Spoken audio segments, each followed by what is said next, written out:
حسین نے اپنے بیٹے کو گود میں لیا اور کہا، اے دشمنوں، یہ تو معصوم ہے، اسے تو پانی دے دو، لیکن جواب میں ایک تیر آیا۔ اسلامی سال کا آغاز ہوتا ہے لیکن خوشی سے نہیں، غم سے۔ جی ہاں، محرم الحرام، بسم اللہ الرحمن الرحیم۔ اسلامی سال کا آغاز ہوتا ہے لیکن خوشی سے نہیں، غم سے۔ جی ہاں، محرم الحرام، وہ مہینہ جو اسلامی کیلنڈر کا پہلا مہینہ ہے لیکن تاریخ اسلام کا سب سے دردناک مہینہ بھی۔ یہ مہینہ ہمیں یاد دلاتا ہے اس قربانی کی جو صرف خون کی نہیں تھی بلکہ حق اور باطل کے درمیان فرق واضح کرنے کی قربانی تھی۔ محرم کا مطلب ہے حرمت والا۔ یہ مہینہ ان 4 مقدس مہینوں میں سے ہے جن میں جنگ کرنا حرام سمجھا جاتا تھا۔ قرآن مجید میں اللہ تعالیٰ فرماتا ہے، بے شک مہینوں کی تعداد اللہ کے نزدیک 12 ہے جن میں 4 حرمت والے ہیں، ان میں محرم شامل ہے۔ یہ مہینہ اللہ کا مہینہ کہلاتا ہے۔ نبی کریم صلی اللہ علیہ وآلہ وسلم نے فرمایا، رمضان کے بعد سب سے افضل روزے اللہ کے مہینے محرم کے روزے ہیں۔ یہ مہینہ ہمیں حضرت موسیٰ علیہ السلام کی نجات، حضرت نوح علیہ السلام کی کشتی کے ٹھہرنے، حضرت آدم علیہ السلام کی توبہ کی قبولیت اور حضرت یونس کی رہائی جیسے کئی تاریخی واقعات کی یاد دلاتا ہے۔ لیکن سب سے زیادہ جو واقعہ اس مہینے سے وابستہ ہے وہ ہے کربلا۔ یہ وہ لمحہ ہے جب انسانیت کا امتحان لیا گیا، جہاں ایک طرف یزید کی دنیاوی بادشاہت تھی اور دوسری طرف نواسہ رسول صلی اللہ علیہ وآلہ وسلم حضرت حسین کی حق کی حکمرانی۔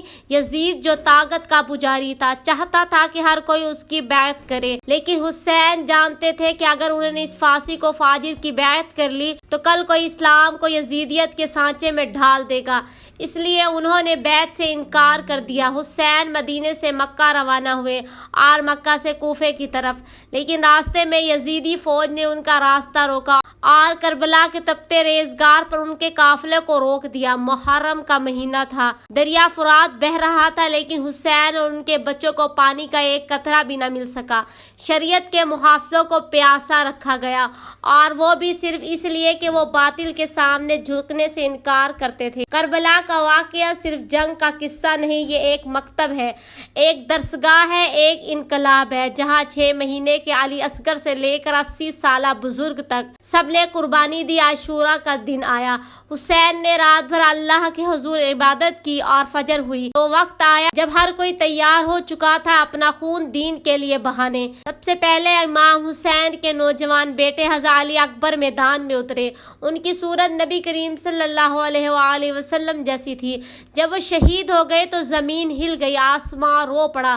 پھر حضرت قاسم جو حضرت حسن کے بیٹے تھے وہ دلہن کے لباس میں نکلے لیکن شہادت پہن کر واپس آئے۔ حضرت عباس جنہیں علمدار حسینی کہا جاتا ہے، وہ دریائے فرات کی طرف بڑھے پانی لانے، لیکن دشمنوں نے ان کے دونوں بازو کاٹ دیے۔ انہوں نے مشکدان میں منہ سے پکڑا لیکن فرات کے کنارے شہید ہو گئے۔ پھر 6 مہینے کے معصوم علی اصغر جو تڑپ رہے تھے، پیاس سے بلک رہے تھے، حسین نے اپنے بیٹے کو گود میں لیا اور کہا، اے دشمنوں، یہ تو معصوم ہے، اسے تو پانی دے دو، لیکن جواب میں ایک تیر آیا اور علی اصغر کے گلے میں پیوست ہو گیا۔ حسین نے اپنے ہاتھوں سے خون روکا، آسمان کی طرف بلند کیا، لیکن آسمان نے بھی خون قبول نہ کیا۔ تب حسین نے خون زمین پر گرا دیا اور فرمایا، اے زمین گواہ رہنا، ہم نے دین محمد صلی اللہ علیہ وآلہ وسلم کے لیے قربانی دے دی۔ پھر آخر میں خود حسین تنہا رہ گئے، لاشوں کے درمیان چلتے ہوئے، خیموں کی طرف دیکھتے ہوئے، اپنی بہن زینب، بیٹی سکینہ اور چھوٹی بچیوں کو الوداع کہہ کر میدان جنگ کی طرف بڑھے۔ تلوار، نیزے، تیر سب حسین پر ٹوٹ پڑے لیکن وہ نہ جھکے نہ رکے، اور آخر میں جب حسین سجدے میں گئے تو شمر نے ان کا سر تن سے جدا کر دیا۔ حسین کا سر نیزے پر بلند کیا گیا اور ان کی لاش کو پامال کیا گیا۔ یہ وہ دن تھا جب آسمان سرخ ہو گیا، سورج گرہن میں ڈوبا رہا اور مدینے میں فضا غم سے بھر گئی۔ کربلا کا واقعہ ہمیں سکھاتا ہے کہ باطل کی حکومت چند دن کی ہو سکتی ہے لیکن حق صدیوں دلوں پر راج کرتا ہے۔